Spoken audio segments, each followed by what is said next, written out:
We're missing one trustee, but we'll go ahead and get started. Jody's turned on the recording. I want to welcome everyone in the room with us tonight to the January 6th, 2025 Board of Trustees meeting for the Village of Lansing. The first item on our agenda is public comment period. This is the period of the meeting where if you are here to speak to us on any topic that is not already on the agenda, this is your opportunity. So just stand up and speak. Hi, Jim McCauley, Planning Board. Jim McCauley, Planning Board Liaison, tonight's meeting. Hi, Jim. Happy New Year. Happy New Year to you and to everyone there.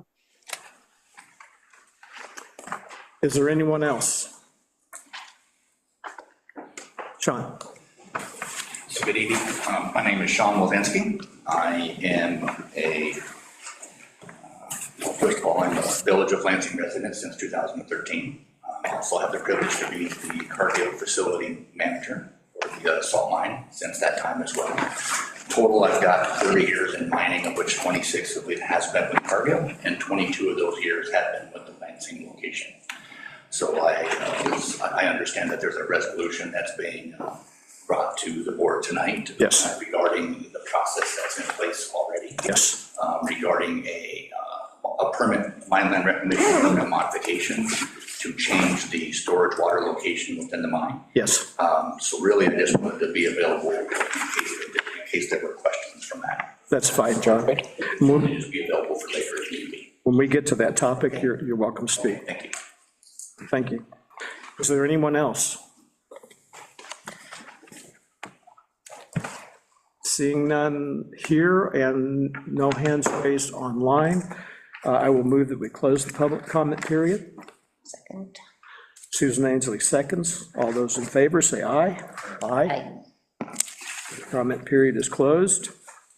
Oh, one thing I forgot to do, I'm glad that I waited. I need to call. So Kathleen's here, we're full quorum then. Susan Ainsley? Present. Wolfgang Bulmer? Present. Carolyn Greenwald? Here. Kathy Inn? And Apologize for being late. that's okay, Kathleen.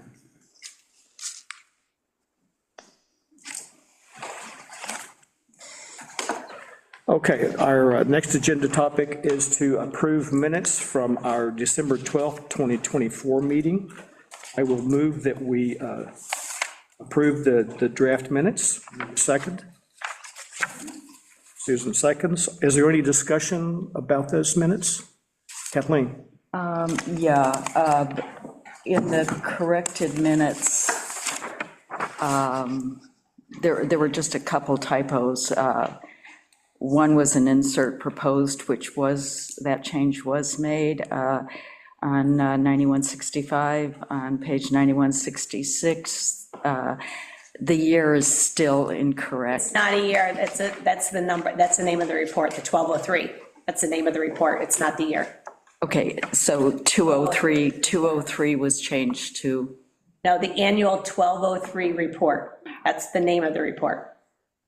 The state report. 1203, yeah. It's a It's not a year. Thank you. It's a report. And then 9168, paragraph 2, line 67, to be sent. So there was a request that the information be sent to the trustees. It wasn't already sent. It's just a clarification, be sent. And then the other typos, they're all fine. Thank you. Kathleen. Is there any other discussion? Will we consider those changes to be friendly? They're just minor, it's no big deal. Yeah, we Just should. like everything else. Okay. Yeah. Since they're typos, we'll consider them friendly. So all those in favor of approving the draft minutes as the final minutes, say aye. Aye. Aye. Kathleen? Yes. All right. They're approved then. Thank you. Okay, moving on to our next topic. We have representatives here tonight from Park Grove to make a proposal for a rezoning request from East Point Apartments. Tim? Tim, would you state your full name for us, please? Tim Crilly. Really? I'm with Park Row Realty. Also, I have with me is Trevor Howell with Castro Associates, who's our civil engineer, and Taya Mizuko is with me as well. And on WebEx is Andy Bodowitz, who's a partner with Park Row Realty. Okay. Just going to hand out our presentation today. Mayor, appreciate you taking time, the Board of Trustees, on this presentation. What we want to do is just give a background, a little bit about ourselves to everyone, and then turn it over on why we're here tonight. So I believe that's 7.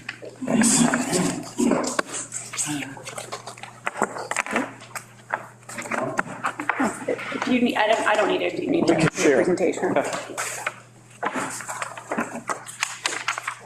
Before we start, can you remind me of the address? It's Bomax Drive, right across from 20 Bomax Drive. It's the sectional layout. Okay.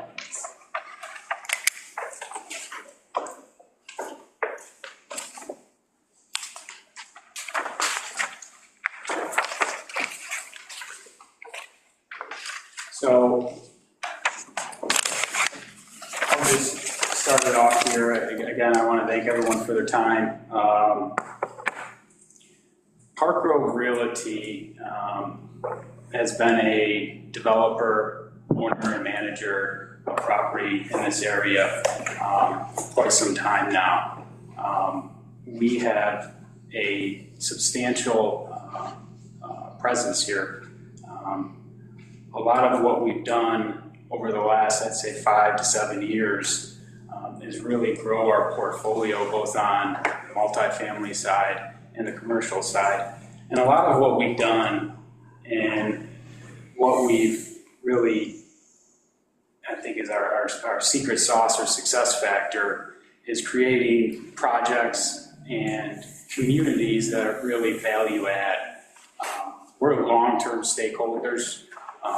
We develop, like I said, we develop, own, and manage. We're in it for the long haul. We're not in it to, turn something over very quickly. And a lot of the success that we've had is really done at a very granular level on the development side with partnerships from the community like yourselves. So it's something that we're very proud of. We're very proud of our projects that we have here and that we've developed.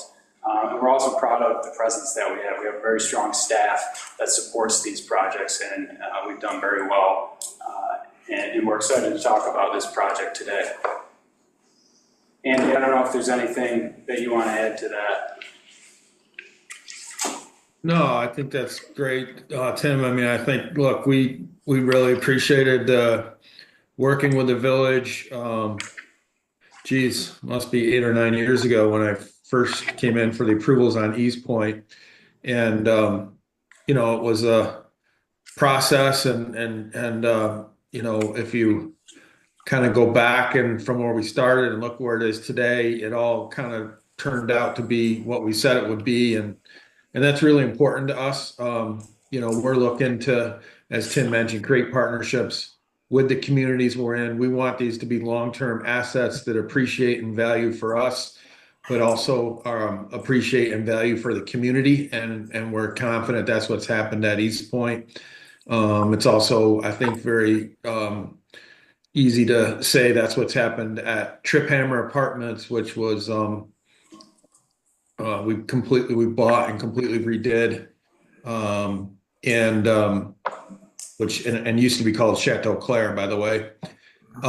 And we recently acquired the Meadows as well, which is in the village. So we have a real interest in pretty substantial stakeholders in the village. We like investing in the village and we like working with the village. And we think this is another really great opportunity to address a need that continues to exist. And based on our performance of East Point 1, we're confident that need is there. And anyway, I want to let Tim go ahead and share with you our project, but we do appreciate everyone's time and appreciate the support we had previously and look forward to working with you all again. Thank you, Andy. Yeah, and like I discussed earlier, and Andy hit on it, we do have a pretty large portfolio in Ithaca, and you know, like I said, these are investments to us. You know, we are very vested in this community, and we continue to look for opportunities because we know there's a need out there for projects like this.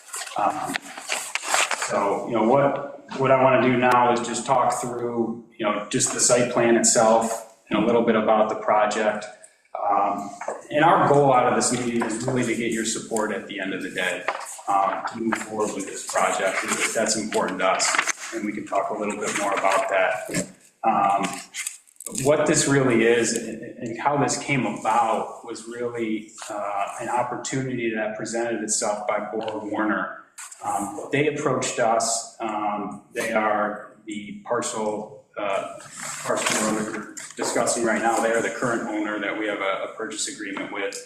And they saw what we did with East Point 1 and how successful that was. And they also understood that the space that we have an agreement for purchase under right now, it would be very difficult to develop it into office or tech space.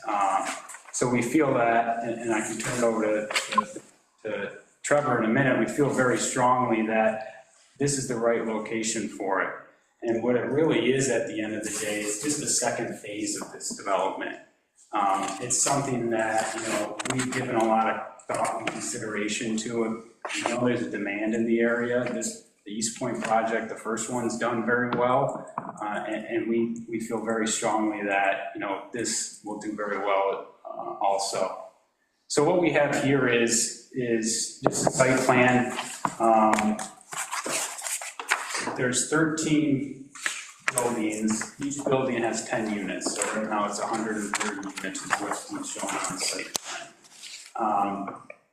I want to get into the buildings. It's the same building type as East Point 1.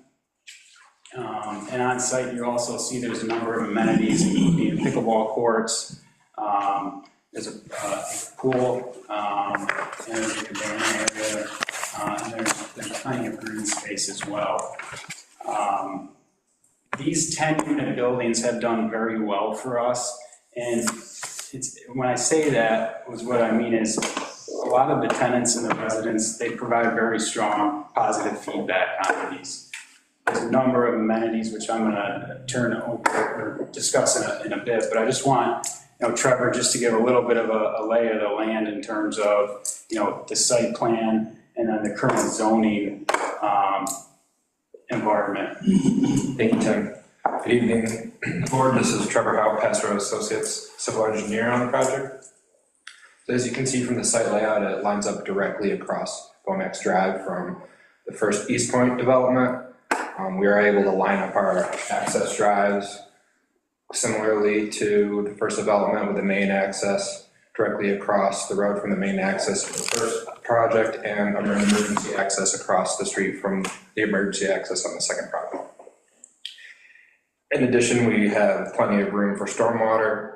There is public sewer available in the right-of-way of Bomax Drive that is low enough for us to easily connect to, as well as public water on the south side of Bomax Drive. Traffic was looked at, and the initial calculations show that no mitigation would be required and the existing road network can support, as well as no significant environmental factors existing on the site.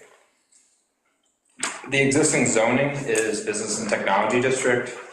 You look on the enlarged zoning map on the wall over there, and you can see that the blue is the business technology district. The tan is the medium density residential. You'll notice the subdivided lots.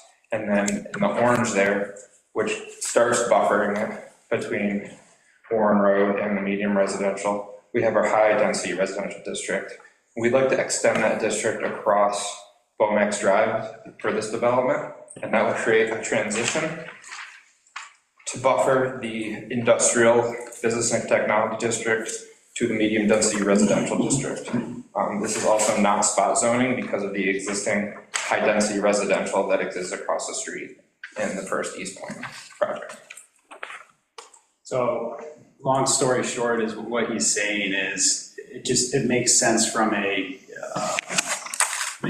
use that we're proposing in the second phase makes a lot of sense because there's existing phase one. And then after the rezone HDR, it would be a permitted use with a special use permit. So the next stage would be to get that special use permit along with the site plan approval. Mention that reading the comprehensive plan over today, it does specifically state that one of our objectives is to provide buffers between the districts, and particularly from the commercial districts to the residential, not so much the business and technology, but it's sort of the same theory.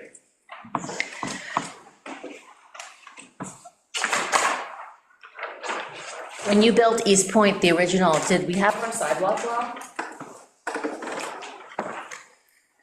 Yeah. So it does not have, there's not a sidewalk? I believe they did. Yeah, there is. It did, so there is a sidewalk? There's a sidewalk there. Yes. I don't know if the sidewalk law existed, but they did put in a sidewalk. There's a sidewalk. I think it was under special permit, if I'm not mistaken. Yeah, I think that's right, John. And when you built the other side, were there requirements from the planning board with regard to internal trails? Trevor, do you recall? We did have an internal trail that went through the site, yeah, we did. I mean, I know this is not your final site plan, but it doesn't show. There's Yeah. opportunity, there's a large area to the north, that would be considered for a conservation easement. And that area shown off-site, but, there is a large area to the north that would be available for, any recreational trail type, situations that would be imposed. We have, I think we're open to those ideas. I mean, it's an amenity at the end of the day. it's details. We do have a village park just west of that property, I believe. What is Ned Hickey Park. And if, this is not, nothing final tonight, but it would be nice if we could get a trail going from your development into that park. That way it would allow your residents there to go to. That's also a goal in the comprehensive plan, to have connections between our trails. Right. Yeah, we can look into that. Yep, absolutely. No, the Harthill Park is another one, but I thought Sorry, that, between our parks, not between our. yeah, we're just saying between parks. Yeah. Work it out later. So, yeah. No, pickleball courts are awfully loud, tennis courts are much quieter. Pickleball's it's all the rage right now. Fortunately, it's on the eastern I side. noticed that you placed it, but those people right here, that apartment's gonna have to sell for less. Yeah, they shouldn't plan at night. This is what we try to communicate to our tenants. No lights. No lights. Just need glow-in-the-dark balls and you're good to go. Is there a pickleball court across the street? What, at East Point? No. No. So would the amenities that you're proposing be for both sides of the street? They would be, yeah. Yeah. Because you're using then the pool at East Point. Oh, Correct. there's only the pool on the one side? Well, there's a pool. No, there's a pool, there's a pool too, The clubhouse would be on the southern side. but there's two pools. Okay, okay. Yeah, and the pool gets a lot of use, so that's why we're proposing a second pool. Oh, so there are two? Yes. You've got, oh, good. And then the pickleball courts is We have something our- that we've seen in our other projects that are, very favorable from a tenant leasing standpoint, so.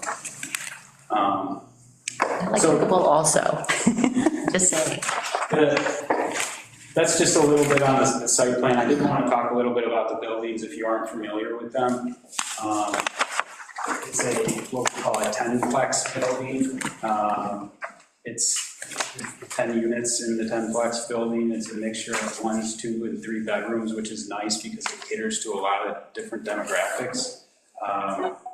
And there's just a lot of nice things about it that people like.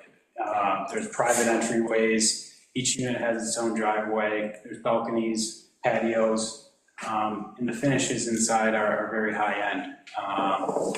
And they're very spacious units, which people appreciate. These are just some pictures. These are actually pictures of a project we just completed in Rochester, New York. It's the same, it's a 10-plex building. One thing to note about this 10-plex model that we've been successful with is we continue refining it over time. We're always looking for ways to improve the tenant living experience. And in your materials, there's kind of a transition to what we've done at East Point 1 and what we're doing. Actually, we're developing 43 units of this 10-plex style in Dryden. So it's something we continually refine. People like it, but we try to improve it every year. We want to stay ahead of the curve here. So. How do you build with aging people in mind? Yeah, I mean, typically the demographics that we see are it's a range. So we'll have young professionals all the ways to empty nesters.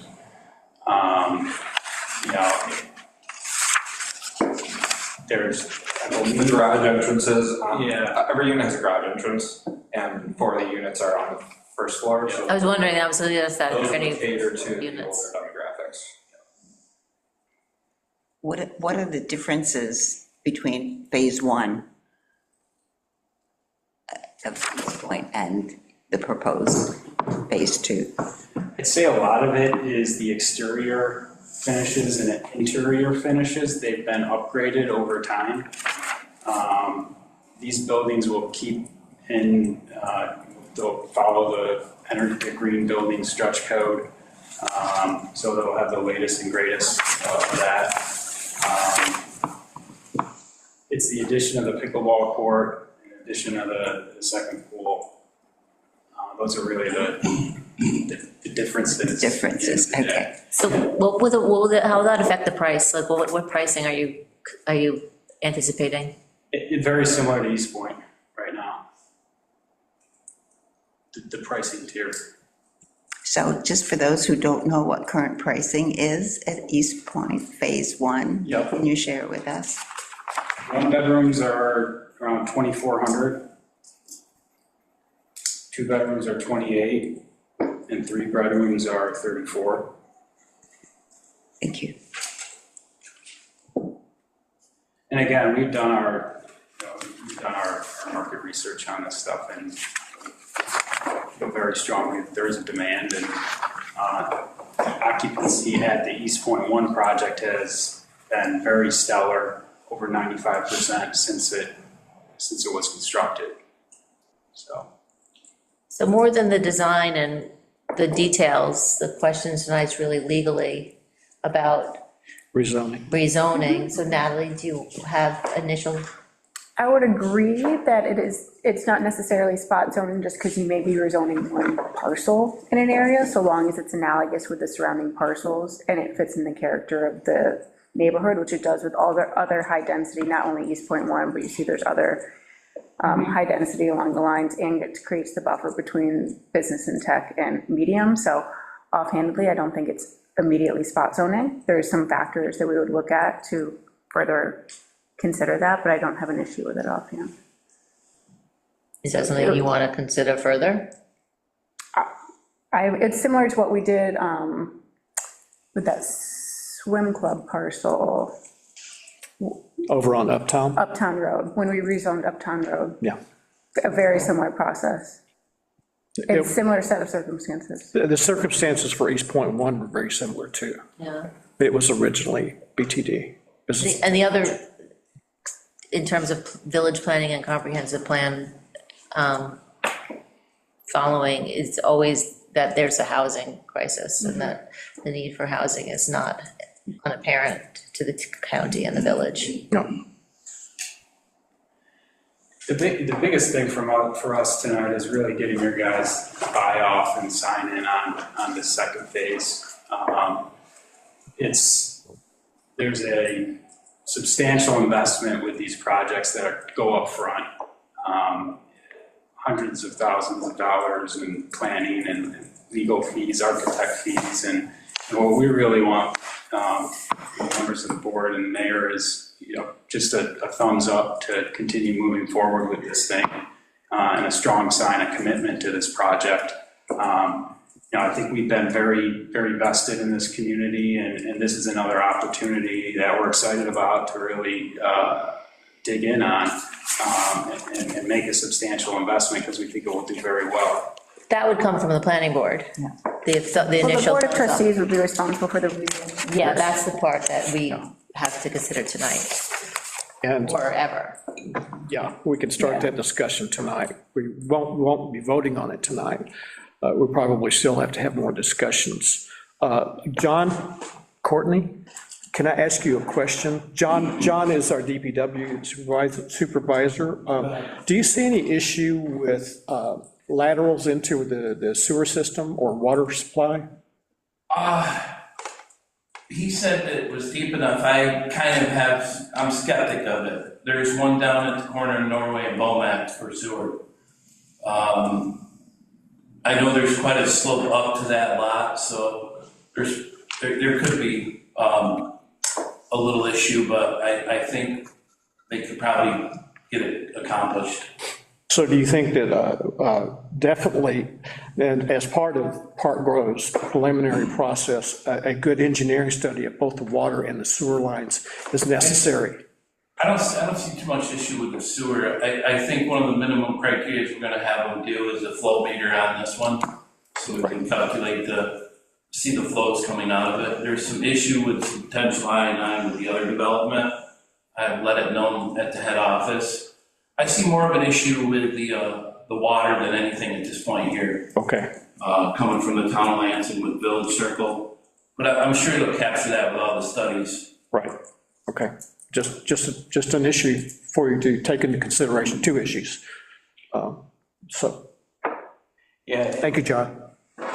And I think the big thing with this is because it's really just a second phase of East Point, we're prepared to move very quickly on this. Okay. I mean, and that's why we're here tonight, to kind of get a thumbs up from you guys saying, yes, this is something we can support, because it's the same design team, same construction team, same method of financing.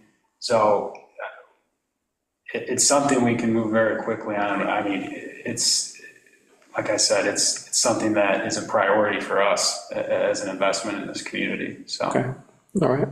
So I think just to add real quick, if I could, I think what we're saying, Mayor and trustees, is that we want to work with you on this. We're not interested in fighting City Hall or Town Hall or Village Hall.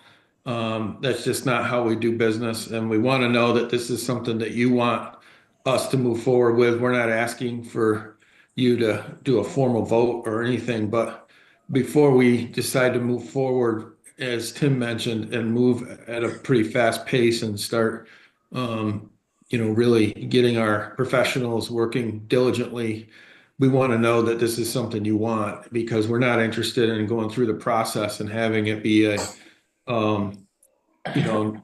fight, uphill battle and fight with folks as to whether this makes sense. We're confident it makes sense. We think the proof is in the existing East Point Phase 1 and the other work we've done in the community, but we want to know that you agree so that we can move forward. At least give us the nod that you find this to be the type of thing that you're looking for in this location, and we'll do all the work to vet this and provide all the due diligence and the studies and things. But before we start spending all that money, we want to know that you want us to move forward, and this is something that you want to see happen in the right way, of course. Thank you, Andy. So just one quick question. So in terms of moving forward quickly,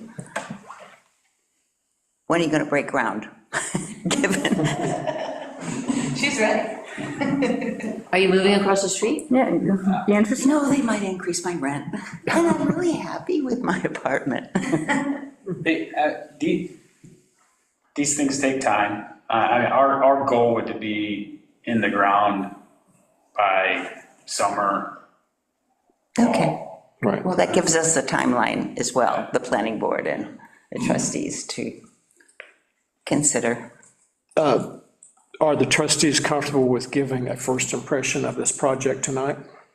Have you had an informal discussion with the planning board yet?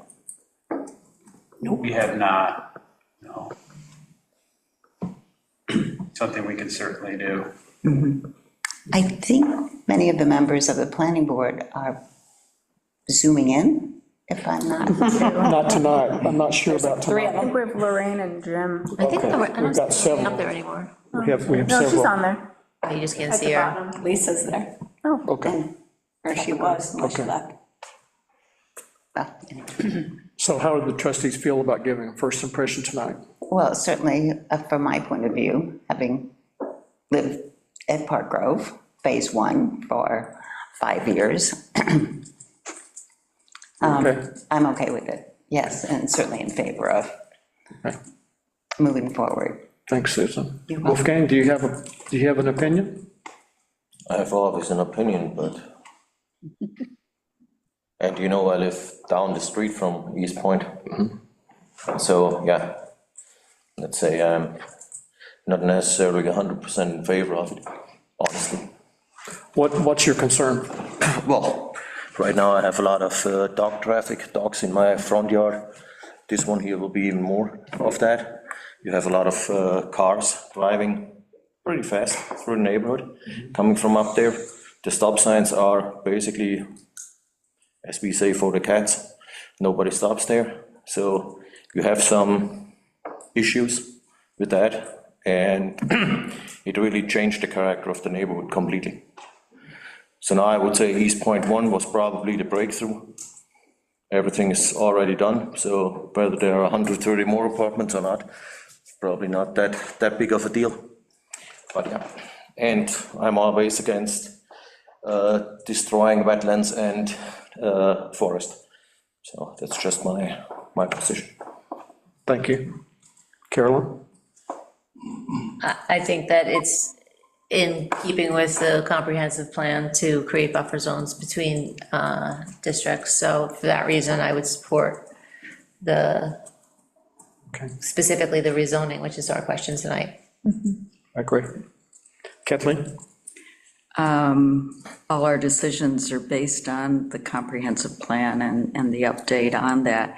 I would have liked to have seen an informal discussion with the planning board to get a little bit more information. Okay. As far as myself, I agree with the majority of the comments that the first East Point project worked out very well for the village, and it has provided good housing for the village. I think it's very complementary to the village as far as its atmosphere, its construction, and its upkeep. I've been fairly impressed. The fact that it stays, if not completely full, almost full, that is a good sign that you've done the right thing. And I don't believe that expanding this would diminish our village. It would absolutely help our village due to the fact that the county and the nation, the globe, pretty much needs more housing for people. My only concern with it, and it's nothing that you can control, is the affordability. The workforce housing is a tremendous asset to this county, and it would be for our community also, but it's very hard to do. It's a hard nut to crack when it comes to companies that build. The costs of labor, materials, shipping, design, all of the costs involved are just prohibitive to workforce housing. But just plan in the back of your mind, while you're making really good profits off of these properties, somewhere down the road, it might be nice to put on paper that you could buy a property and build workforce housing. It's just a recommendation. It's nothing that will hold this up at all. It's personal personally, that's what I would like to see. And if I can add, we do have a considerable background on workforce and affordable housing, and it's a separate model, that we're happy to look into for the village, but it is a separate model that follows a different financing and track, and, this is a little bit different, but yeah. This is different. So from what I'm hearing, I think it's probably okay for you to go forward with your plans, but one of your very early steps would be to contact the planning board, present the same information to them. They will have much more technical questions than we have tonight. But I think you've given us enough information to help us with our decision on the rezoning of that property. Okay, I appreciate it, Mayor, Board of Trustees, thank you for your time tonight. Thank you. Look forward to working with you. Thank you all. Thank you.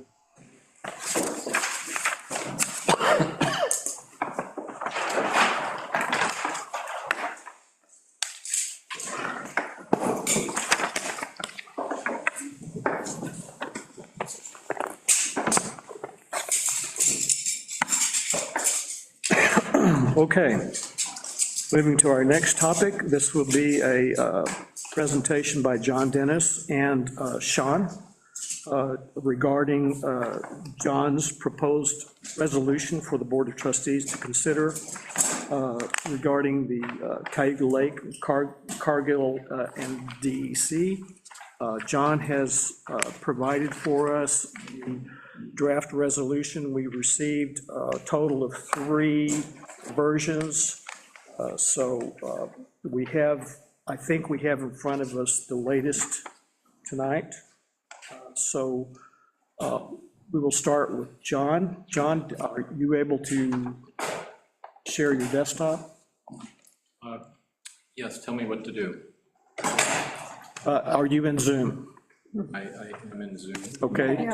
You just have to go down to the bottom of your screen and hit share desktop or application, whatever you want to share. Okay, and let's see, I need to put that in. Presentation or full screen mode would help. And this is information. This is information that is related to this resolution, correct? Yes, it is. And I'm just looking for presentation mode. I have a blank. Oh, let me get that rid of that.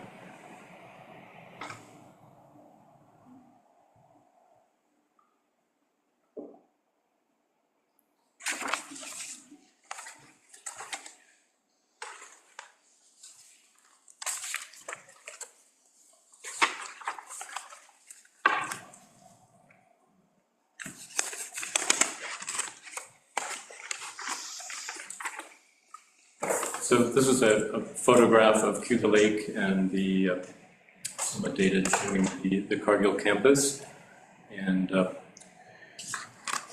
is in the town of Lansing. You can see Myers Point. Not sure if you can see I'm not sure why you're not seeing the larger version.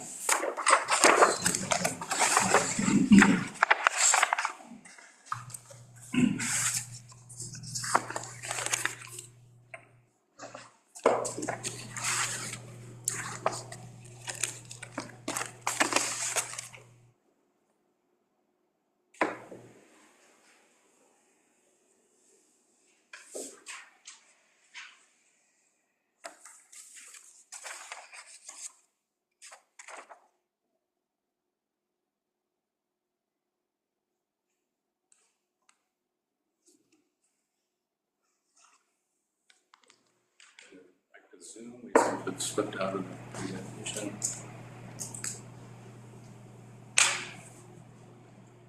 So go to share.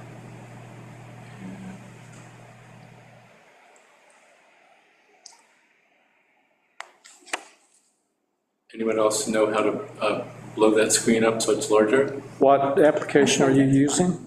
I I'm in PowerPoint. Right, you are a software expert. Careful, you might jinx it. So.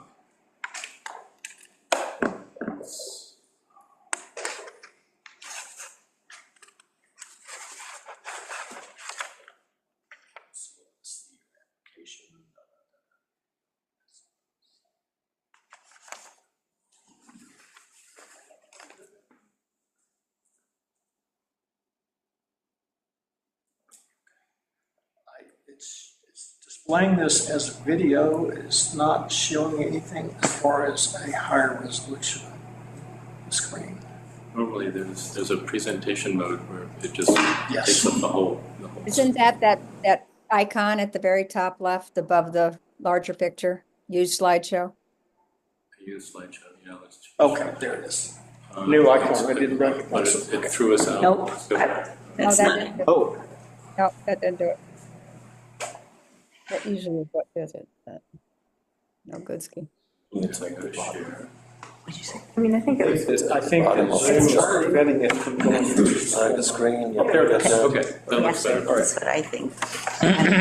So salt mining has been happening on the lake for over 100 years. And the white rectangle on the lower left is the S3 zone, approximately 150 acres. And this is a more of a close-up shot of that. The red line going down the middle of the lake is town of Lansing on the right side, town of Ulysses on the other. Village of Lansing does not go out into the lake, but has shoreline. And the water intake for the Bolton Point plant is about 1 mile south of the Cargill operations.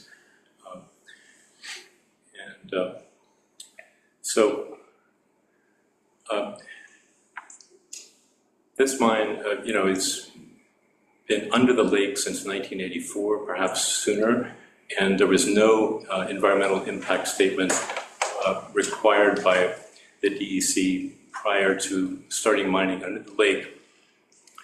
And the other salt mine in New York State, American Rock Salt's Hampton Corners, is completely under land. And apologies, the text is probably hard to read, so I'll just read out some of it.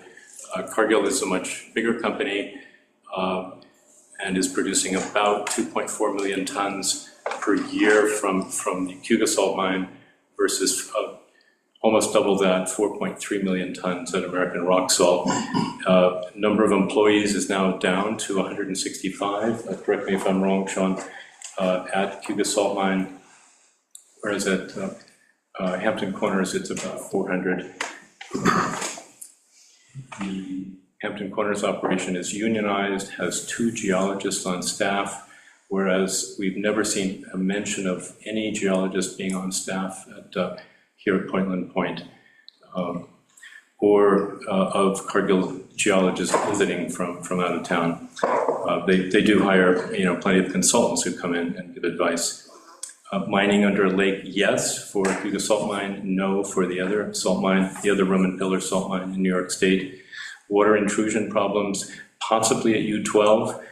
Sean, be happy for you to speak to that. Some borehole decompression fluids have been draining from boring up from U12, and other inflows are reported to range between 3 and 4 gallons per minute, and have not been very specific in their last 4 or 5 annual reports as to what the annual inflows are actually coming from, but we believe some or all of that could be from these borehole decompression, which is new.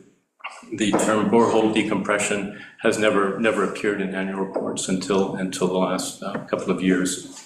What is U12? What's that? What is U12? What is U12? So U12 is the first large mining panel that goes from the middle of the lake over to the west shore, and it also is the only one that went under land. It's under the Cuga Nature Center, and for whatever reason, Cargill decided not to continue mining under land. Well, maybe they're planning to circle back. U12 was mined a bit wider. The next mining panel, maybe I can just pull that up. So U is unit, what is U? It does stand for unit, right? Yes. Okay, thank you. I'll pull it up a little bit later. This happens to be, so about the focus of this resolution is basically water quality, our drinking water. Is it getting more salty over time, and is there a risk? So that very first whereas is probably the most important one, which basically is saying that, me in the village of Lansing, I drink water from Bolton Point every day. And presently, sodium levels, if you look at their annual report for 2024, are 33 milligrams per liter. The EPA's recommended level for people on low salt diets is 20 milligrams. So it's about 65% higher already than what would be ideal. And about roughly half of American adults do suffer from hypertension. So, and yes, there are ways to filter sodium out of the water, so it's not the end of the road, but it would be better, healthier if that level could come down over time. Does that salinity come only from the mine? It also comes from road salt, and it's hard to tease out, how much from road salt. I'm part of Community Science Institute's synoptic sampling. I gather water samples from 2 Cuga Heights streams on a monthly basis with some colleagues, and you'd be surprised at how saline some of the creeks right in Cuga Heights are. So if municipalities, village municipality in this case, continues to use salt or a salt combination, that salinity could still go up even if the mine does not produce more salt. It could. And Canandaigua Lake is relatively high. I think so Seneca Lake has the highest salinity levels. Cuga Lake is second highest. I believe Canandaigua has come up and is close to Cuga. Presumably there's no salt mining at Canandaigua.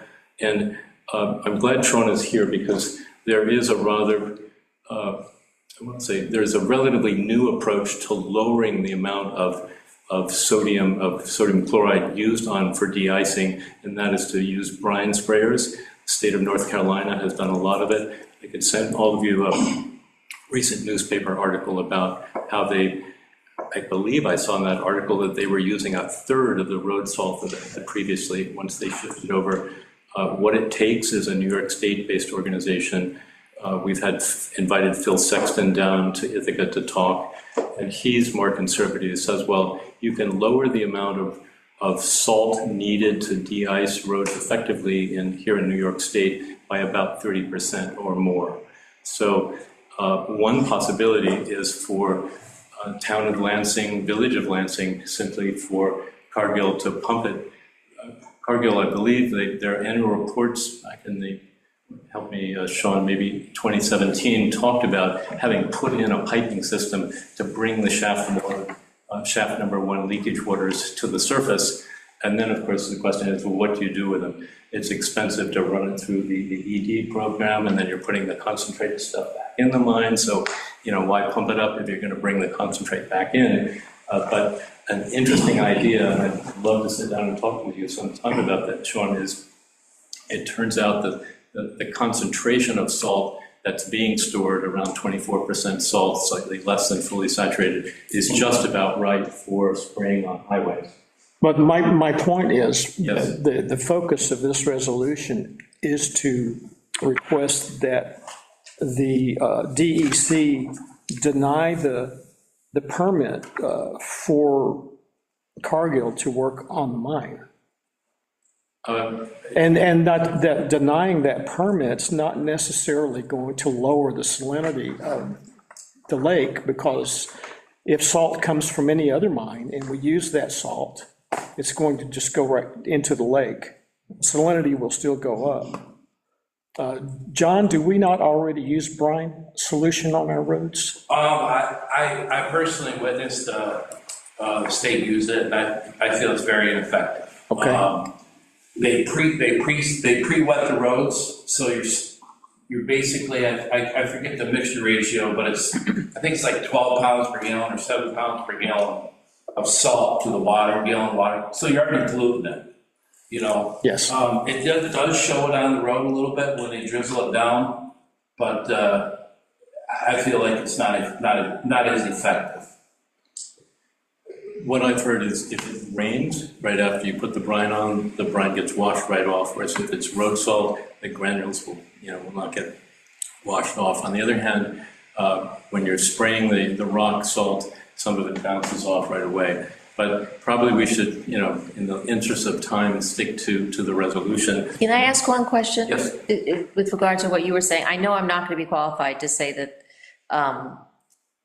that the mining has doubled as a result of salt mining, but you said something about Seneca Lake. Is there salt mining in Seneca Lake? Yes.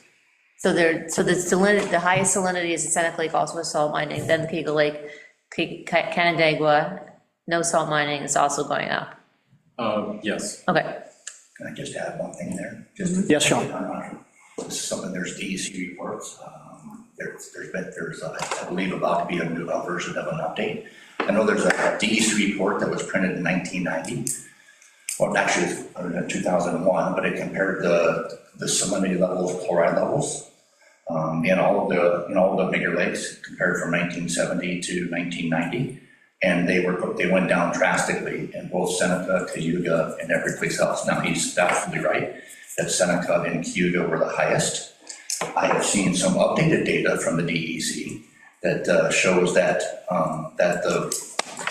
as you're alluding to, the salinity levels have gone up in all of the Finger Lakes significantly.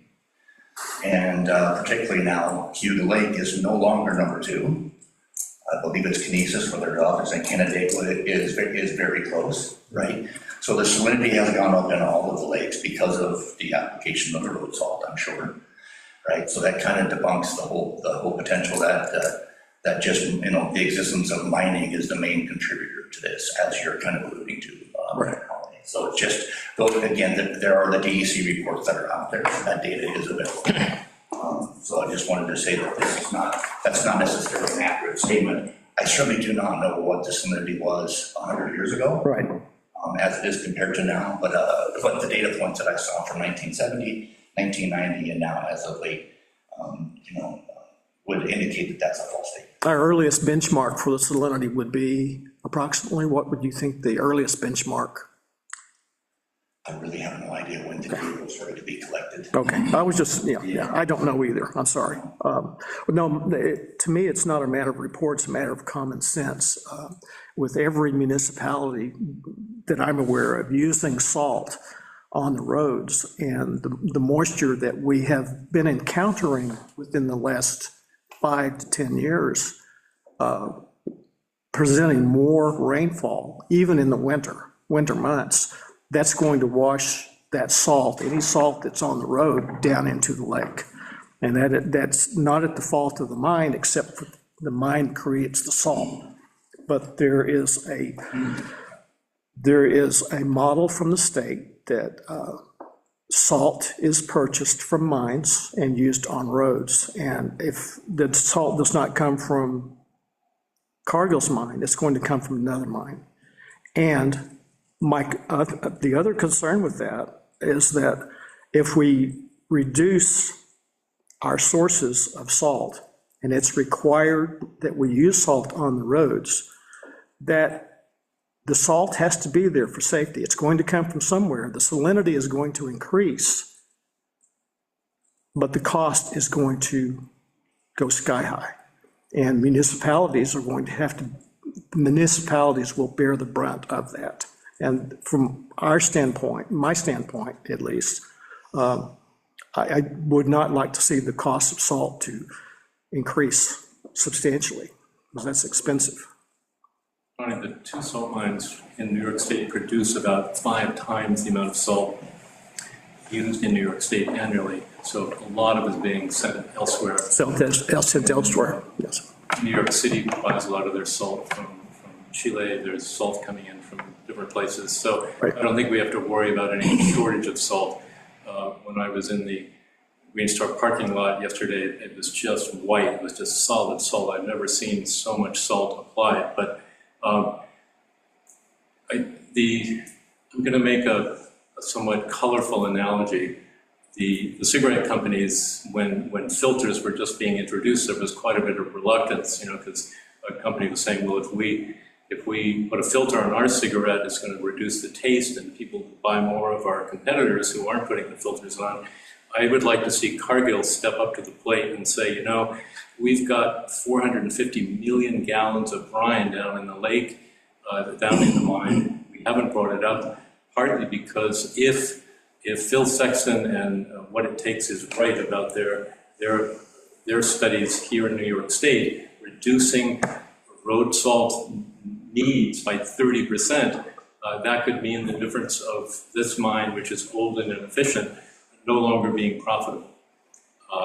Is not the brine in the mines put there to stabilize the mine? Absolutely not. But let Sean answer that, because that's a Cargill question. We have decades worth of data that proves it does exactly that. And as a matter of fact, the data that was presented to the DEC as part of this permanent modification for the storage in the south does indicate that the computer modeling and everything would increase the stability of the area by the placement of water. I think also, John had asked earlier, so I will go ahead and do my best to answer his question as far as the brine. Yes, we've got hundreds of millions of gallons of brine that are in the water. Unfortunately, it's a little bit of a challenge for us that for the decades that we do it, we're required to, in order to meet state requirements, to apply a anti-caking agent. So it's usually a yellow, like the YPS, the yellow peroxide salt type of stuff, which does have a small cyanide constituent, right? So along with that, that means because of what we use, there's that small cyanide constituent, and the bids that are being put out for the brine water don't allow that. Yeah. And we've been trying to treat that. Believe me, we've looked at that, and certainly, again, this is something we all want to be about, the responsible use of salt, right? There's a harmony there that's to be gained. Anything that can be done pre-wetting, whatever, before it's snow, right? There are all different types of tactics and theories that people work through. Again, we looked at, hey, because we had a natural source of all this water anyway, could we sell it? And unfortunately, just that constituent is not allowable in the bid so far that's out there. The state DOT pulled from the town of Hartford. They used the salt to keep the propane down for storage.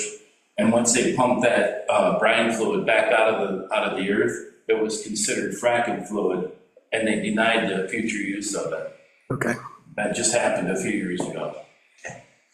John, if you continue with your presentation, are you going to touch on like justifications for like maybe we're on the first whereas, but moving on, like what is the potential impact of abandoned S3 zone, and what are the issues with the compliance of the mined land reclamation law and some of your other things that you've stated here? Right. I mean, our understanding is that in 2011, there was a series of, correct me if I'm misremembering, more than 20 microseismic pops, and above the S3 zone. And subsequent to that, Cargill halted mining in the entire S3 zone. There's about 2,000 acres of mineral rights south of that, which Cargill apparently has no plans to use. The Cornell DP project has put seismometers looking at, there's a lot of seismic activity running down the middle of the valley, most of it under the mine, some under the city of Ithaca. And so our sense is Cargill has no intention of ever mining that area because it was unstable. Our hydrogeologist who wrote his PhD on salt mining in Poland, he feels that if Cargill puts in brine that is not fully saturated but is less than fully saturated, and one of Cargill's reports to the DEC, or maybe indicated that if it drops below 22%, there would be supplementation added.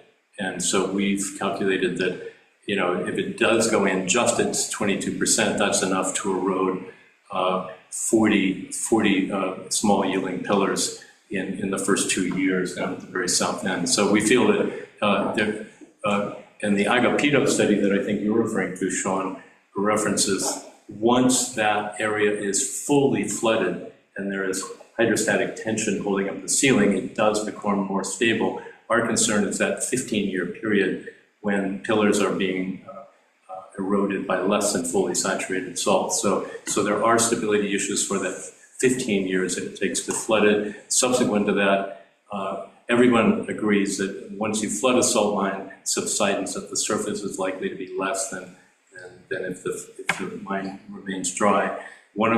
So basically this resolution is basically saying to the DEC, do an environmental impact statement. The other salt mine has been required by the DEC to do 2. They've only been in existence since, for 20 years, 22 years. This mine, Cargill's been running this mine since 1970. What is that, 54 years, never done an EIS ever. We don't know why the DEC has been negligent in that respect. So we're basically asking for more study. Yes, Cargill would pay for it. The taxpayers would not be paying for that study. We think the DEC should design it.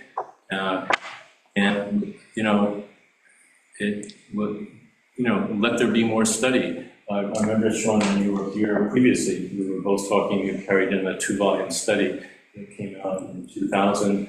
There was a 2002, I think, version of it. And in the introduction to that, it says this is good for about 10 years. So that was maybe an excellent study, but it wasn't as rigorous as an EIS, and it's woefully out of date. So by signing off on this resolution, there are 3 things there.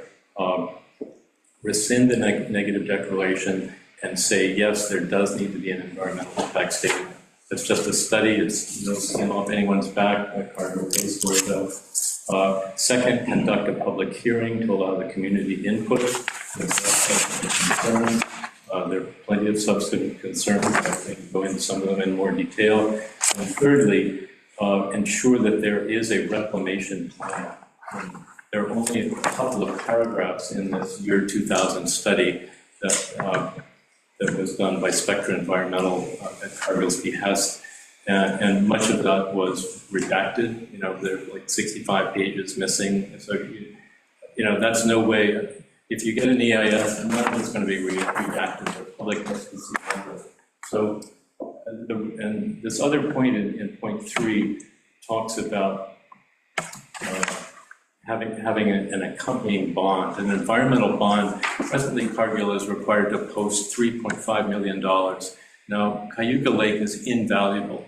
Even if somebody had $100 billion, where would you, to create a new lake, let's say this one got trashed, plutonium or too salty, whatever, you couldn't find a place to build a comparable lake. It's irreplaceable. The only other instance of a freshwater lake draining into a salt mine after an accident, Lake Penn, Louisiana, that has been saline, way too saline to drink. That happened in 1980, so here we are 44 years later, 45 years later, not being used. Now, luckily, those communities nearby were using aquifer. No one was actually, or not many people were using it, so it wasn't quite a big deal. Here, according to the DEC, more than 100,000 people drink Cayuga Lake water every day. And probably most of us in this room fall into that group. We're not opposed to salt mining. I like safe highways. Well, we think Hampton Corners is a newer, better, more efficient mine. They've done 2 EISs. They've had 0 fatalities. Cargill's had 6. Some of these comparisons may seem invidious, but let's just do this study and get on with it. We think a $10 billion environmental bond is a modest thing. Cargill's 2013 subsidence study, having to do with the Shaft 4, projected that subsidence would take about over 500 years to play out. So, bad things can happen long after a mine is decommissioned and the company is off to other pastures. John, forgive my ignorance, but can you back up and explain exactly what was the permit application that then prompted you to come forward with this resolution? Is there something new that's pending? Is it just renewed every year? Is it something specific that's triggered this? You want to speak to Ms. Scopa? Yes. So Ms. Scopa sent a letter to the DEC in January of 2023 saying next month we will begin flooding the S3 zone because we filled up the 4 level. We're not doing anything different. It's just happening in a different part of the mine. And we're also letting Don T. Boyd, Cargill's consultant, know that we're doing this. So it was sort of a peremptory, hey, we're going ahead to do this, just wanted to let you know we're doing it. And subsequently, the DEC said, well, you know, that is a major change. So you need to apply for a mine permit modification. And as it happens, the permit expired in March or April of last year, I think. So it just so happens that the mining permit itself needs to be renewed. So perhaps these two things would happen at the same time. Clean is not saying, oh, don't renew the mining permit. We're just saying that particular modification we feel needs to have an EIS before it should be approved. Who could be opposed to So a study? the pending permit, was there already a negative declaration made with regard to the current pending permit? Yes. The negative declaration is basically DEC relying on their mining permit, their mining consultant, John T. Boyd, Pittsburgh. And John T. Boyd, since 2021, has been managed by Cargill. So, there is a rather odd situation. Typically, And was that regulatory agencies November is not of this year by the applicants, by the client. So, anyway, John T. Boyd and Cargill have said, well, yes, this is a major type 1 action, but we don't feel that it merits an EIS. And now, an EIS is merited whenever there is a possibility of significant adverse environmental impacts. Has the DEC decided that it is not that significant? Have they already decided that? What is our resolution going to do? Is it going to reverse that? By local municipalities saying, we'd like to slow this process down, not go ahead and approve the modification, allowing S3 to be continually be flooded, put that on hold until an environmental impact statement, which is, study, is done. And that could, how long do those take, Sean? 6 months, maybe even a year? Well, I think even if there was an environmental impact statement that was done, it would only apply to the modification that has been submitted. It would not be subject to purview to open up the entire mine. That's the way that this is. Again, that's my understanding, right? So we applied for, and just again, there's lots of things that I could share, but this is not what I want to do with everyone's time. I'd be welcome to come back at some other time, just as an FYI. But there was, so the Red Sox mine failure in the mid-90s certainly opened up everybody's eyes to the risk of mining, of salt mining, right? So that prompted everybody, including Cargill at that time, to say, given, especially where we plan on mining, what reason do we have to believe that same thing could not happen here, especially because we're going out underneath of Cuba Lake. So from 1995 to 2001, we embarked on what was referred to at the time as an expanded environmental assessment, which again, I was not part of that. I came to Lansing after that, but in my opinion, it covers nearly everything that an EIS would. And I think there's also the fact that the mine's been in operation for 100 years. It wasn't under any permitting until the mid-70s. Then it came under the permitting and was mostly surface related. So there's a lot of history that goes back here. But we all have the same thing in mind, and that's to ensure that we protect the lake, right? So that's where we started. Cargill did that work from 1995 to 2001. That became the basis of the mine land reclamation permit that was approved in 2001, and that's been part of an annual review process with the DEC since 2001. I don't know of a single other industry within the state of New York that's subject to an annual review process. So in my opinion, This is far better oversight than any EIS. An EIS is done, you move on and you don't come back. So, but that established a firm foundation. Cargill has not stopped doing analysis, has not stopped doing studies. We've done numerous other sites. We've done, as more information becomes available, hydrology, geology, wells, everything else, we're taking that into consideration to make sure we're on top of things and we are achieving what we want to achieve, right? The DEC is aware of all that body of work and all the stuff that's been presented to them as the lead agency and as part of that process, right? So that's been going on and on and on. So yes, we were aware. As part of that, our permit approved in 2001 states that water comes in the mine and it's stored on 4 level, right? So for 20 years, the DEC knew that we have a finite storage space for that level. We were going to find another level. So Cargill, back in many years before that, we went through the analysis to make sure, look, where's the next location? Is there any risks associated with it? So we chose the south for various reasons. One is the deepest part of the mine, right? And yes, we abandoned it. And again, there's no nefarious type of activities here where rock pop. Really, the zone, it's mostly rock. It was not economical to mine because instead of the salt thickness being 11 or 12 feet thick, it was 8 feet thick and it was inconsistent, right? So this wasn't some nefarious thing of ooh, the rock pops and there was danger. It wasn't applicable to mine. So we didn't want to walk, believe me, I didn't want to walk away from 20 years of mine reserves, but it just wasn't mineable, right? So now we have this open ground. We've been storing water in the mine for decades. Now we just wanted to move where we're storing water and use the decades worth of information that we have from decades worth of storing water. And all that was presented to the DEC along with the modeling done by third-party experts, right, and that type of stuff. And that was presented to the DEC. The DEC spent nearly 17 months reviewing this. We gave them the permit modification request on June 30th of 2023. We got the notice of complete application in November of 2024. And that's what started the public comment period. So again, I think this is where you've got a lead agency that in my opinion, looking at that, understands this, took the hard look, made the determination that it wouldn't have a positive impact, therefore a negative declaration, and put out for public comment.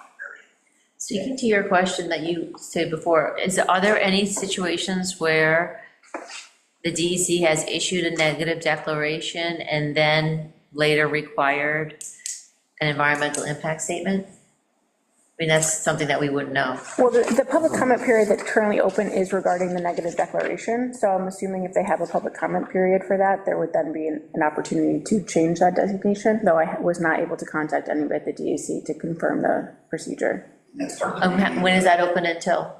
It was extended until, it was supposed to close December 20th, but it was extended, I believe, until January 15th? 19th. And if anything comes during the public review comment that hadn't been previously considered, then they will take that under review. And then if they feel it's warranted to change their determination, they can. That's part of the beauty of the process. My question, it goes back to what John said earlier. I know we're getting into the details, but it's pertinent to the flooding of the S3 zone. Do you use a high salinity, 100% salinity solution, or is it a lower salinity where it will cause salt columns to dissolve? Yeah, so we use, again, around the 22, 23, 24%, right? Okay. If you try to use fully saturated, actually that becomes very difficult. Okay. And what actually set up in the pipes, right? What is the salinity level within the liquid that is suggested that would not cause salt columns to dissolve? So basis our experience around that 22 to 24%, which is why we established that limit and built a system that monitors the water continuously. And if the system is built to where if it drops below 22%, then we saturate the water to 22% or above. The modeling that was done at 20%, I believe. Or around 20. So again, the modeling that was again, computer modeling is, well, let's model some scenario.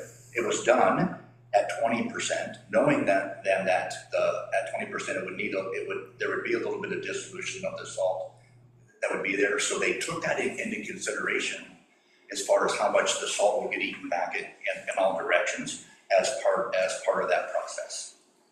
So, again, to gain that last, say, 4% to be fully saturated, again, that was taken fully into consideration.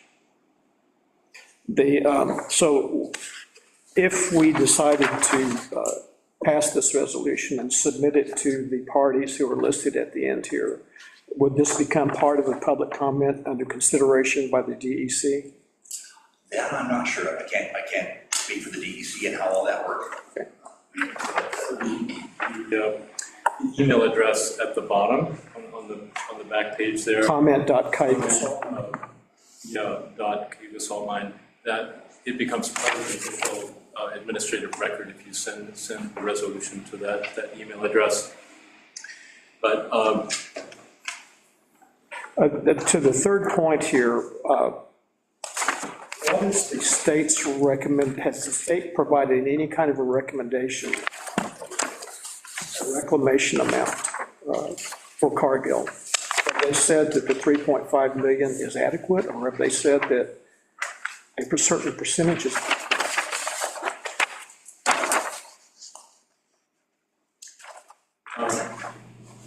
we haven't heard any comment from them regarding that. We hope to meet with Margaret Sheen, their regional attorney, soon, and discuss that. To me, it sounds like this part of the resolution is not as time sensitive as the first 2 points. Because the discussion about the reclamation amount, the reclamation plan, and the monies that we could set aside for any reclamation or restoration at the end of the process could be a later discussion. Because it would not impact the current ability for Cargill to flood zone S3. That's correct, yes. So it would not necessarily have to be included in this. We could, or anyone could say that there were concerns. I have concerns that $3.5 million is not nearly enough for a lake of its size and importance. But I'm not sure that for time sensitivity, since we're sort of being pressured to discuss this and potentially pass it tonight, this item number 3 in the resolution is important. I'd also add that it doesn't necessarily relate to the negative declaration of Correct. seeker. Yeah, that's true. Which is what the Thank you. public comment period is regarding. It is my understanding that the bonding amount is a set amount that the state utilizes for disturbed acreage, for like so much per disturbed acre on the surface, part of it, and that's, I believe that's where that bonding comes in. Okay. Our line closure plan per se, again, it is relatively short, relatively simple, remove all the fluids and equipment and that type of stuff, seal off the shafts, let the lines slowly close over centuries, right? That really hasn't changed. That doesn't mean, that doesn't mean that one doesn't exist. It just means that it's very simple, right? Is the public comment period only for the permit modification? Correct. So it has nothing to do with salt mine? It has nothing to do with everything else, right? And this is we've been through this with the past couple of modifications we've been through. It has been made very clear that all that is subject to review as part of this process is the permit modification, which is the change of storage location from the 4 level to the 6 level. Nothing else is subject to review as part of that process. John, do you have like 12 more slides that we haven't let you go through? I do have some more slides. We should be. And Would they, before you start, would those slides add value to our discussion tonight? Or are they just a history of what has been happening? so, actually, they're very brief. So this particular one, and I wish I could blow it up. I see my hand is low also, but it's, so we send the neg deck is the most important one. Why? Because an environmental impact statement is needed. That's just a study. It's not asking Cargill to shut anything down. And lastly, hold a public hearing. Are we not in a public hearing? Maybe the DEC. No, DEC. For finding. Yeah. Specifically for just the finding. So it's a second public hearing, not for the application, but concerning the finding of negative declaration, right? Well, it would probably look at the science of whether putting brine in a salt mine is a sensible, under a lake is a sensible thing to do. And none of those comments could be input in the current public hearing? The public comment period is what's happening now, yeah. Then it's not the same thing, I guess. I'm assuming not if he's using different language. Oh, okay. I mean, our public comment from CLEAN, Cuda Lake Environmental Action now, is about 22 pages. We have quite a bit of science and data there. All right. We're suggesting that the Village of Lansing just focus its resolution on drinking water and just say, you know, as you can see, the 4 bullet points there, harm already exists. So, you know, if the folks up in Syracuse are shaking their heads, there might be environmental harm or there might not be. Well, it already happens. You know, our water is too saline. And yes, an environmental impact statement would address, hey, how much of it is coming from road salt on the highways? How much is coming from Portland Point? Which, by the way, their Speedies permit allows an unlimited amount of saline discharge into the lake as long as it does not exceed 40,000 milligrams of chlorine per liter, which is twice the salinity of seawater. So Cargill is being allowed to put, essentially, as long as they don't go over that 40,000 limit, as much brine into the lake as they want. For some reason, the salt mine permits over on Seneca Lake actually have a specific number, you know, no more than 90,000 pounds. So we don't know why Cargill has a more, you know, and the EIS would say, is this Speedies permit well designed? Is it good for the water supply of the people in the Village of Lansing? Perhaps not. But so I just mentioned here this guidance, 20 milligrams per liter for people on low sodium diets. That's about, you know, half of us older folks. And their brine has been used successfully by municipalities in New York State to reduce the amount of loading of our environment, including our lakes and streams, by about 30%. Does it need training? Does it need learning how to use this equipment and to time it well? Yes, I'm not saying it's easy, but it's quite possible. North Carolina State seems to be having great success with it. But, you know, maybe they get less snow or they know how to do something differently that we don't. But lastly, I'll mention the Bill George Road brine seep. When Cargill was getting ready to do Shaft 4, they hired a company to go around, was it Spectra Environmental or J&T by then? And someone flagged them down, Joe Campbell, and said, you know, I've got a saline well here right on the edge of the lake. I'd like you guys to look at it. So it was included in the study, and it was found to be highly contaminated with brine. And this particular, it's where you get a culvert and put it down into the lake, and then anyway, there were 2 of these, both put in the 1960s, and one of them was just about 60 yards in from mining panel 55. So salt mining, we're not saying the mine is going to collapse, but it does create subsidence in all the rock layers above that. So if there are brine pockets which are trapped somewhere in that Syracuse formation, maybe they can be, a hydraulic connection to the surface can occur. We pumped out that particular well, and you could see brine bubbling up to the surface, and there's nowhere on the entire, whatever it is, you know, circumference of Cuda Lake where there have been known to be brine seeps. If you go up to the New York State Thruway, there are lots of them.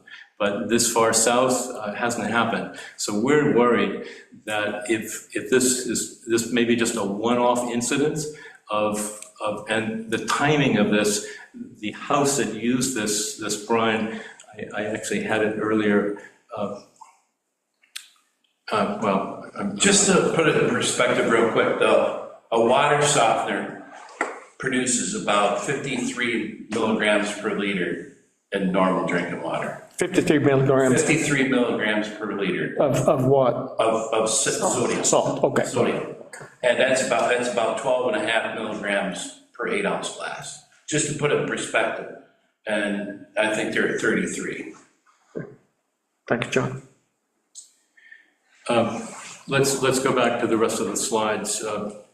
We just, where, yep, there we are.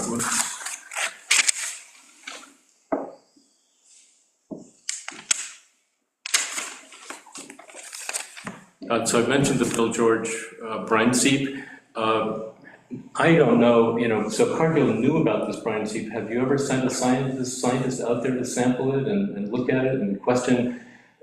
As far as I can tell, This is not the venue for that discussion. We need to focus on the resolution, please.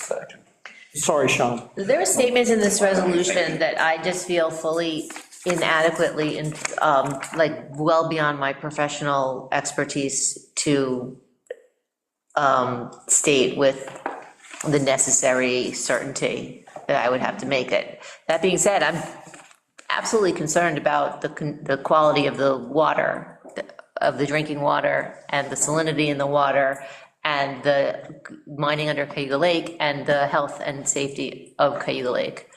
But I personally don't have evidence and professional knowledge to say some of the things that are in this resolution.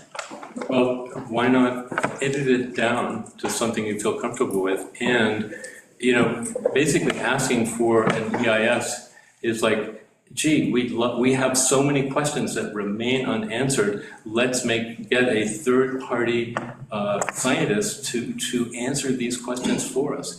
That's the gist of this resolution, is saying we need an EIS prior to allowing this portion of the mine to be flooded. And, I think Cargill prefers to use the term storage of brine, but it's brine disposal. And it's quite possible that these voids could be used for other invaluable purposes after Cargill shuts the mine down. We understand it's for sale. Maybe they haven't found a buyer, but they cut out one shift. We get the sense that Cargill is,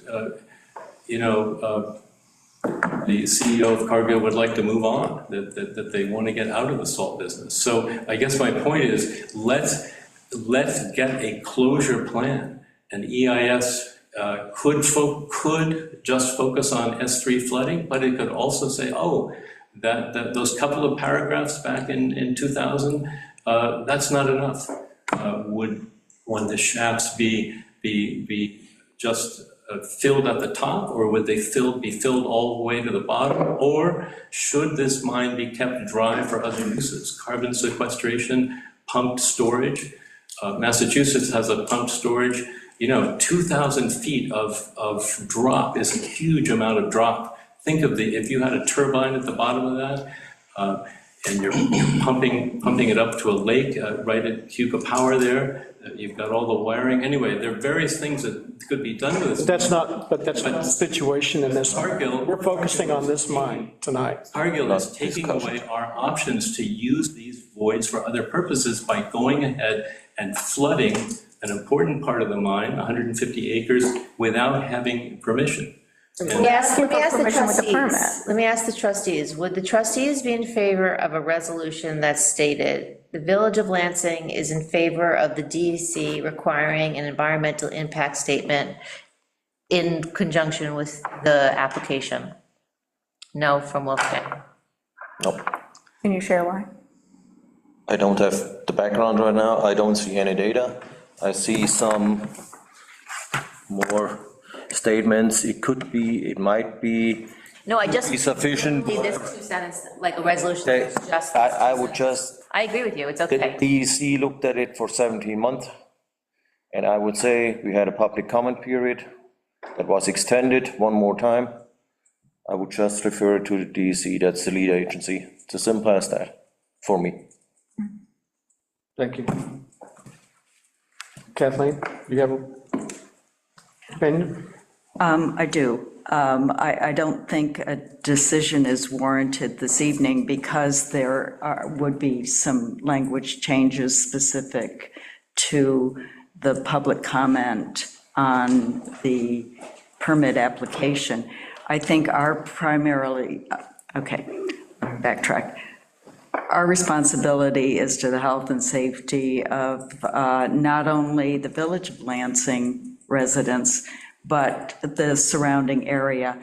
So I would want some additional input from our partners, the Cuba Lake Watershed Intermunicipal Organization.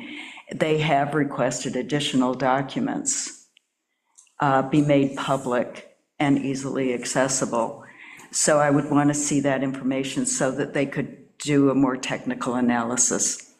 So Quio is submitting public comment to the EC, but, you know. And I would also want to get a little bit more data before resolution and public comment is submitted by the village, so that it is factually based and strong. And you've given us a lot of information, so it'd be nice to get your slideshow as well, if we could. Where was I going? I don't know. I have concerns about this resolution as it's written. So I think there are some components that we would want to consider. I don't think we're in a position to vote tonight. Well, let me suggest cutting it down to, I think, Carolyn's suggestion that the Board of Trustees of the Village of Lansing feel that an environmental impact statement should be done prior to, a permit modification. Yeah, I have serious concerns about the watershed and the potential impact on the watershed and the quality of our source water, drinking water. Impact. And the impact, the economic impact any potential accident could have on all of the communities in the watershed, in it, not just this area. The comment period is ending in 7 days. The comment period is the 19th, correct. So the question for tonight is just, would you, Kathleen, support a one-sentence resolution in favor of asking for environmental impact? Yeah, I'm surprised there, at no point was there a full environmental impact statement review done. And that I definitely, just because it wasn't done at the beginning, is not a reason for it not to be done. It wasn't done because they did a negative declaration after a full seeker review. So if they had done a positive declaration after a full seeker review, then we would get the EIS. And then you haven't really commented on the type 1, and only one component was brought out in the negative declaration. So that was viewed as moderate, but not significant.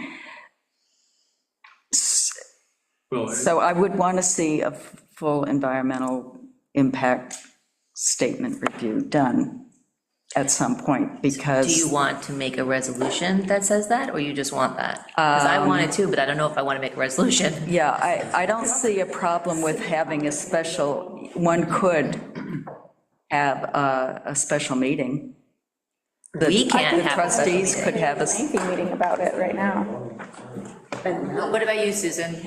Susan, would you want to make a modified resolution? No. Okay. I think there's not support for either the resolution or a modified resolution at this time. So is there any support for consideration of any public comment being made? That would be what the resolution would be.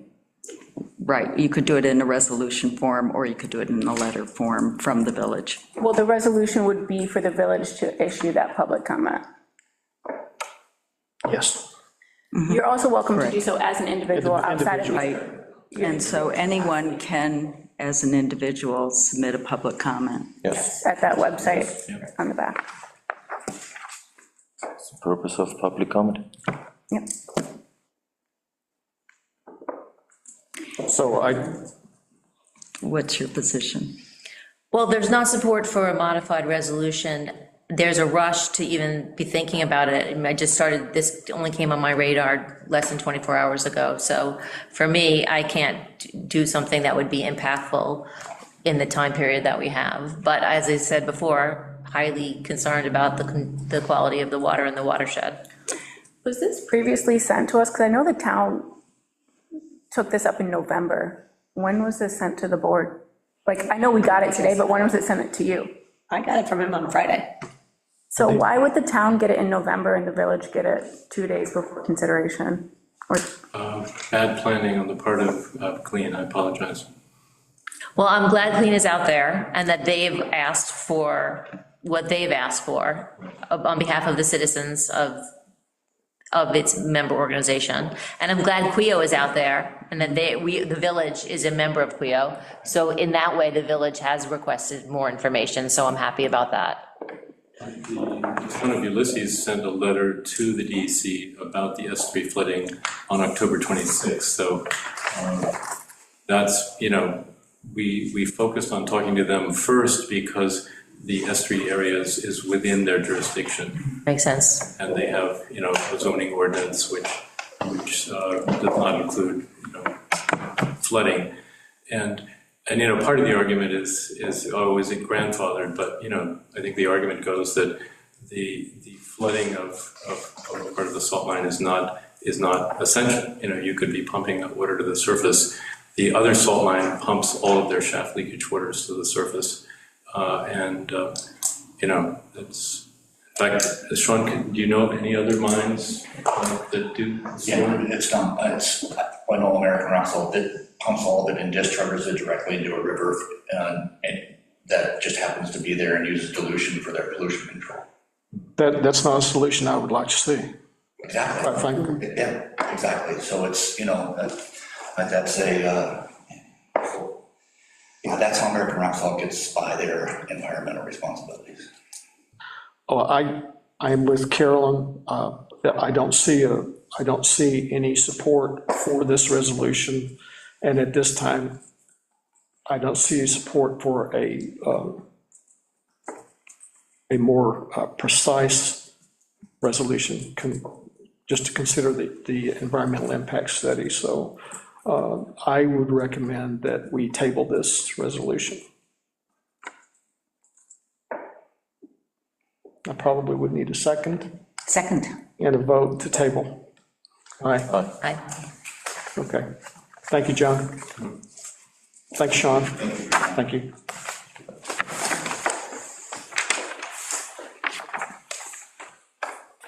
Kathleen, did you vote on the table? Thank you for I presenting.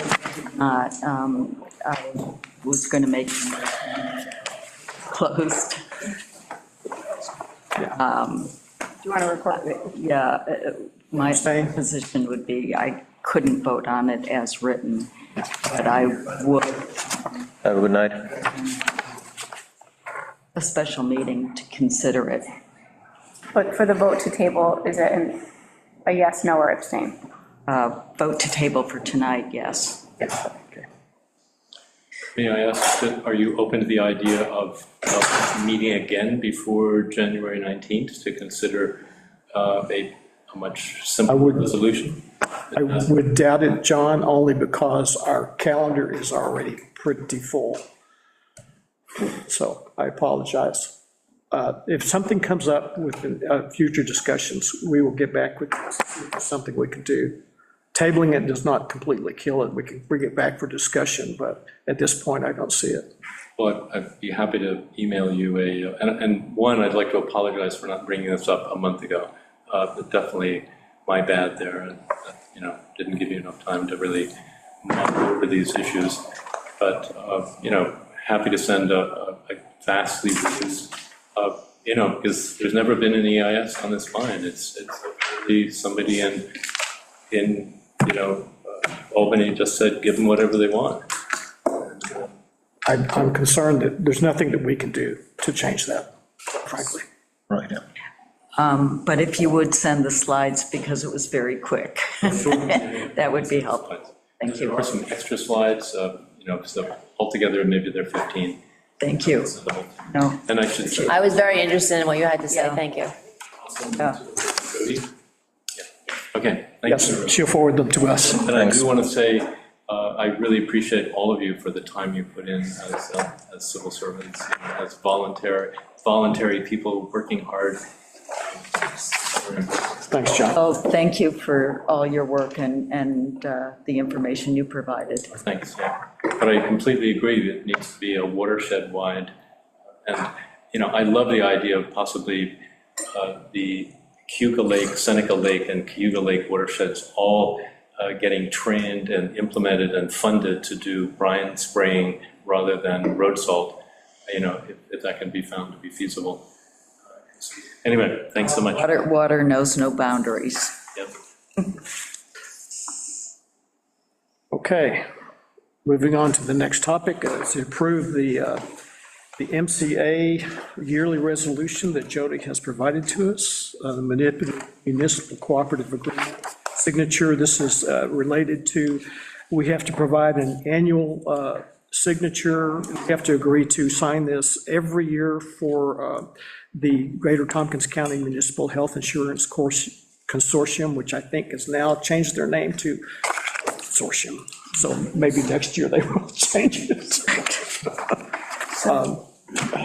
This basically, the state requires that we approve this municipal cooperative agreements. And what typically happens is the agreement changes in no way except for they add new members that want to join the consortium. And there are the rare times that a member decides not to join or to jump off. That's all the changes. So we just agree that, yes, you can accept these new members and remove the old members that don't want to be on it. So we just did that July 1st. So that was because they made a mistake. The year before, they had us say, oh, we're going to do this universal forever and ever signature, and you just have to say that we agree that this is good for everyone down to perpetuity. But the state came back and said, you can't do that. Right. So we're having to do this every year now. So we approved the 2024 amendment. Now, has there been another amendment, another town or village that's been added or dropped out? About 8. Represents changes to the CFO from Comptroller of City of Ithaca to Financial Director of Tompkins County, and the addition of 14 new members. Okay. All other changes are still under review. Yeah. So we would get another resolution for those at a later date. Yeah. Okay, thank you. But It may have been there, I just didn't see that. okay, I will move that we sign this municipal cooperative agreement for Second. 2025. Carolyn, Aye. I was, Carolyn. You want to go home? That'd be my first second ever. You want to go home? Okay, oh, thank you. So I was going to give it to you. moved and Seconded. and so all of those in favor of allowing me to sign it, say aye. Yes. Aye. I will sign it right now, so I. Okay. Okay, so the next topic is mayor's comments. I just hope that everyone had good holidays. And, thank you. Yeah, home with me otherwise. Jody mentioned that she's a new grandmother again. She's a new Christmas granddaughter. baby. Oh, on Christmas? Jealous. Yep. Really? Yep. Congratulations. What a great Christmas gift. Right. Born at 1:06 in the morning, and it was at my house at 7 a.m. Oh, my gosh. Jody just had the group moving. Jody, what's her name? Evelyn Ruth. Oh, beautiful. Nice, very nice name. Everybody's healthy and well. Everyone is. Oh, that's good. It's great. I don't have any other comments. I just want to thank everyone for what has been so far a good meeting, good discussions. So thank you for that. General discussion. Wolfgang, do you have anything for us tonight? Not particularly interesting, but we had a discussion about this Korean, Mexican, whatever fusion restaurant. Yes. I can tell you, the food is really good. All right. It's not the most comfortable sitting, and it's not, and it's not fusion, well, they You're sit on not these. supposed to sit. They sit on these plastic chairs, you know, like in Asia. Anyway, so it's not real fusion, by the way. So you can get Mexican, you can get Thai, you can get ramen, which is kind of Japanese, and you can get Korean. And the food actually is really good, just because we had discussions and wonder how that's good and whatever. Yeah. So you can't get any alcohol there, but it's pretty good. You have restaurant reviews on every comment. Yeah, you're in charge of doing Taco Bell. You have to, there we go. Don't do that. Not doing that one. Don't do that with me. It will, Not doing that one. most of the time, it will come out real negative. Because I don't go out for dinner in Ithaca because I just don't like the food. Then it's hybrid. This is why I'm so surprised. But this one is really good. Excellent, thank you. Thank you, Wolfgang. Anything else? No. That's plenty. You deliver. Nothing from me, thank you very much. Thank you, Susan. Carolyn? So the comp plan review has begun, and I just want to make sure everyone here knows the timeline that I have in my mind, which is that January, February, March, we're just going to do like factual updates. March, April, May, we're gonna work on the policies, and then I'm hoping that it's gonna come to the planning board and the board of trustees in this early summer. And then we'll have the back end of the year to do incorporations of everybody's feedback. Okay. So that's the timeline. Okay. Good deal. What day works best for you? I did get your email. I don't know, we can meet when it's convenient for you, actually. What works for you? I'll throw you an email. Okay. No snow day, right? Yeah, I know, I was about to think, well, it's cold, but it doesn't. This week is questionable. It's freezing, so you probably want to stay inside and chat with me. Anything else, Carolyn? And as far as my comment, you were asking about the summary. If at any point, if you think there's enough information, send it to me. I liked your idea that you should want to wait and then. Yeah, I usually that way. If it's a summary, it's a summary. I want Makes sense. to put my name on something that you're throwing in these weird things. Well, Don's thing was all about like the history of the village, so it wouldn't really be impacted, but I liked your thought. It's fine. All right, good. Just let me know, and I will start running it. Kathleen? Well, we have the upcoming CSC. Climate Smart Community meeting on, I don't have the calendar in front of me, Right, I don't, third Thursday of January. And I sent you the minutes from the core advisory group on sheltering. thank you. Yeah, it's, this year is a particular problem. Yeah. Really is. But it was a good meeting. The presenters from the American Red Cross and the Health Department, which is now known as Whole Health, Right. presented how they work together, and Jeff Dunn from the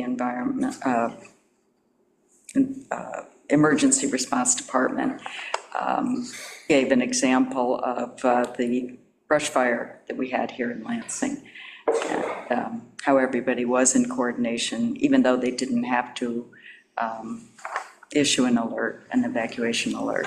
Yeah. So, Okay, thank you. yep. Okay, our final topic tonight is we will be going into an executive session. This is a discussion for a future contract, the village. We're probably okay with Jody staying for this discussion. John, would you be interested in this I would discussion? be interested in it. I don't see a problem with having either John or Jody here in this discussion, if that's okay. It's okay with me. Oh, absolutely. Okay, then it is now 9:19, and we will be going into executive session, and there might be a decision after the session. Well, good night. Good Good night. night, Jim. Good night, So Jim. who's going to motion to go into executive session? I move, And second? Second. And I second. 2 seconds. All those in favor? And all those in favor say aye. Okay. So executive session has begun. Natalie, thank you. Stop. Go Stop.